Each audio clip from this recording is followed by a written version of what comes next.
What's going on, guys? Quick update for my channel. Obviously, you know that Crystallis is on hiatus pending better computer specs. That is that game that has Kevin Sorbo on the cover, or whatever looks like Kevin Sorbo on the cover, right? And Amnesia is on hiatus pending better computer specs as well. So in the meantime, would you guys be interested in a Mega Man X LP?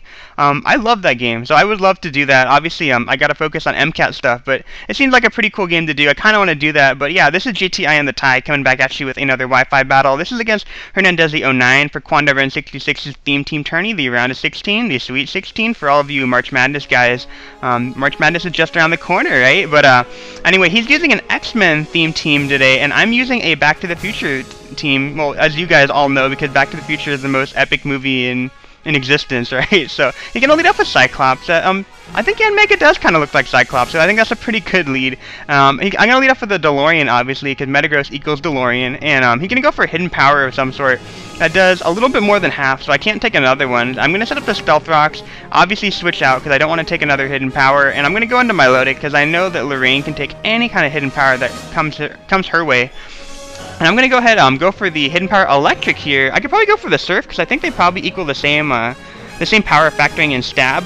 But I go for the hidden power Electric, and I do knock the thing below half, so obviously if he doesn't have a Rapid Spinner, he's not going to be able to save the Mega anymore, and it's just going to be fodder. So he's probably going to stay in here. I'm going to anticipate another Bug Buzz or a Switch, and just go for the Recover to get myself back up to full.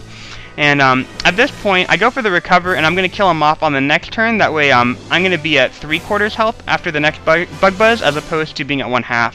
So that's kind of my thought process here. Lorraine's going to take him out with a hidden power Electric, and that's going to give me an early lead. So yeah, and Mega definitely needs Rapid Spin support. But yeah, Mega's a really, really cool poke. I definitely don't see a lot of those anymore. But he's going to switch into Magneto, and he's going to make a really peculiar switch. He's going to go out into Heatran, and I think he thought that I was using Hidden Power Fire on the Mega the whole time, so I think that's why he did that. And I just went for the Surf to get some damage on Scizor. I hit a Heatran instead, so that's really, really cool. And he's going to go for the Earth Power here. If he had Explosion or Stealth Rock, those would have been really good moves to use right there. But really don't mind the Earth Power, because I do have the Recover ability, and I'm just going to finish off that Heatran. And I'm not going to over-predict and predict another switch to try to save the Tran at this point in the game. It's really low on health anyway. He's going to go into Storm, and I believe I'm going to make a switch now, anticipating a Thunderbolt. I'm going to go into Jolteon. I'm going to take that Thunderbolt like a champion and definitely scare that Jolteon away, or Zapdos, I mean. It goes into the Blob, and I was actually anticipating a Flygon or a Ground-type switch. So I went for the Hidden Power Ice, and that does Squadouche. So I'm going to have to get the hell out of there. I'm going to go into Biff, which is my Machamp, and he's going to go for a Body Slam. I was actually anticipating a Curse, so I'm really happy he didn't get the Parahax on me, obviously. And I know that I can threaten him with a Dynamic Punch for the one-hit KO, so I'm just going to go for that and see what he switches into. But he switches into a Celebi to take the Dynamic Punch. Really doesn't take it all that well, and I'm going to get the Confusion Hacks on that. So obviously, because that is a Psychic type, I am kind of fearing the Psychic move, even though it's not super common. So I'm going to go ahead and switch back out into the DeLorean, anticipating some sort of Psychic or Grass move, and he can hit himself in the Confusion, which is really nice for me, obviously. I'm going to go ahead and go for the Meteor Mash here, and he hits himself prior to hitting me. So maybe he had a Hidden Power, or maybe he had Earth Power, or maybe he had Hidden Power Fire. I'm never going to know, because I get a critical hit. If that's a defensive Celebi, that definitely mattered. If it's an offensive one, not so much. But he's going to go into Storm now. And he's going to go for the Roost here, and I actually didn't know he was running Roost on this set, so otherwise I would have gone for Earthquake, and that would have been totally cool. But I'm going to go for the Meteor Mash, just to get some damage on this guy. He does a lot of damage, even though it's resisted. I always forget that Electric resists Steel, so I know that he's an offensive set. Going to go into Jolteon. Maybe he's going to go for Thunderbolt again, but he goes for the Heat Wave, and that does a lot more than I thought it was going to. But I anticipated Snorlax to come back in, so I went for the Baton Pass, and he sent out a Scizor, so I'm going to send out Celebi to try to bait him into staying in and going for a U-turn, because obviously I'd be faster than a Choice Band Scizor, so I'm going to go for the Hidden Power Fire, and he locked himself into Bullet Punch anyway, so I get to pick him off with the Hidden Power Fire, and my plan kind of works, so I'm feeling pretty good about my team right now. I feel like I have a pretty commanding lead, but he's going to go into the Blob, and obviously I got a whole bunch of different ways to take this guy out right now, but I'm going to go ahead and go for the Thunder Wave, just to guarantee that even if he gets the Parahax on Machamp, that I'm going to be able to outspeed him. But at this point, he cursed up one time. I know he's probably going to curse up on the next turn as I switch into Machamp, and I don't want Machamp to take any kind of significant damage. So I'm going to go into Milotic, obviously just go for the Haze, and I'm going to erase the stat boost, bring him back down to 0, and then my idea is to send in Machamp after I go for the Haze here. But he's gonna go for the crunch, and he's gonna get a defense drop on this turn right here.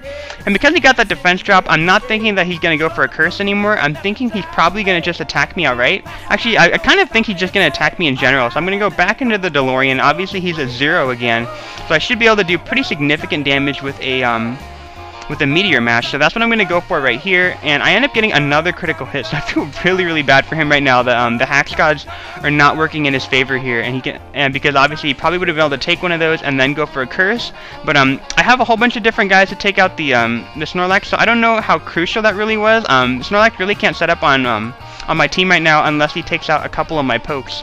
But I'm going to finish him off with another Meteor Mash because I don't want to play around and then maybe he'll go for rest as I go for the Bullet Punch or something. But I'm obviously going to switch out here, anticipating a Heat Wave or something of some sort. I'm going to go into Flygon. Goes for the Roost, and I think I can kill him with an Outrage from that range, but he just roosted, so I'm going to go for the Earthquake, anticipating the Zapdos to be on the ground, and he's not on the ground. So you guys tell me how Roost mechanics work, because I thought that he roosted at the end of the last turn, so he'd be on the ground till the end of the following turn. But apparently it doesn't work that way, so he takes out my Flygon. I'm kind of mad about that, but I'm going to send out Machamp, and that does way more than I expected. But I survived with 1 HP, so I'm really glad I didn't send him out against that Snorlax earlier, and I'm able to finish him off with a Stone Edge, so that was a great game, Hernandezzy.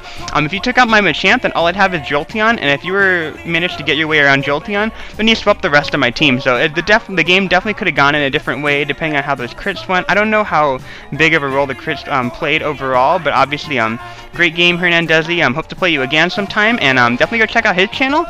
He's actually starting up a blog, which I'm going to feature now because he kind of asked me about it, and I said it seemed pretty cool. So obviously I'm going to click on the link here.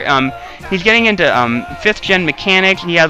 He's featuring Pokemon analysis of different new pokes in the game, different sets that you can use, SO tier sets, common sets that will probably appear on Smogon at some point. It seems pretty cool. If you're 5th gen retarded like I am, because you just haven't gotten to the metagame yet, maybe you're waiting for it to come out in America, it's a pretty cool place to go to. Obviously, definitely go check that out, and I hope you guys liked this video. Click that like button if you did, and I'll catch you guys another time. Bye.